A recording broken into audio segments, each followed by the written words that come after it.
Bharat series চলাকালে test ও টি-20 cricket ক্যারিয়ারে ইতি টানার ইঙ্গিত দিয়েছেন সাকিব আল হাসান। গড়ের মাটিতে আসন্ন দক্ষিণ আফ্রিকার বিপক্ষে টেস্ট সিরিজ খেলে লাল বলের ক্রিকেটকে বিদায় জানাতে চান দেশের ক্রিকেটের সবচেয়ে বড় এই তারকা। অবশ্য নিরাপত্তা প্রশ্নে তার দেশে ফেরা নিয়ে অনিশ্চয়তা দেখা দিয়েছে। দেশে ফিরতে এবং পুনরায় দেশ ছাড়তে নিরাপত্তা চেয়েছিলেন সাকিব। টাইগার এই অলরাউন্ডারের নিরাপত্তা ইস্যুতে বাংলাদেশ ক্রিকেট বোর্ড বল ঠেলে দিয়েছে সরকারের কোর্টে।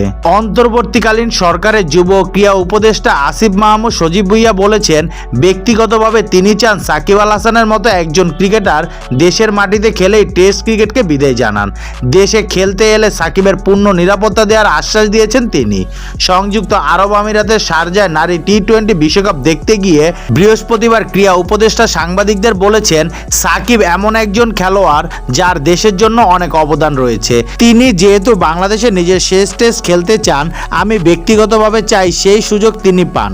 আমাদের একজন খেলোয়াড়কে অবশ্যই আমরা সর্বোচ্চ নিরাপত্তা দেব। কারো বিরুদ্ধে কোনো অভিযোগ থাকলে সেটা ভিন্ন বিষয়। সেই বিষয়ে আমি কিছু বলতে পারি না, কারণ সেটি আইন মন্ত্রণালয়ের বিষয়। আমরা সাকিব আল হাসানের নিরাপত্তা কথা এরই মধ্যে বলেছি, সেটা আমরা নিশ্চিত করব।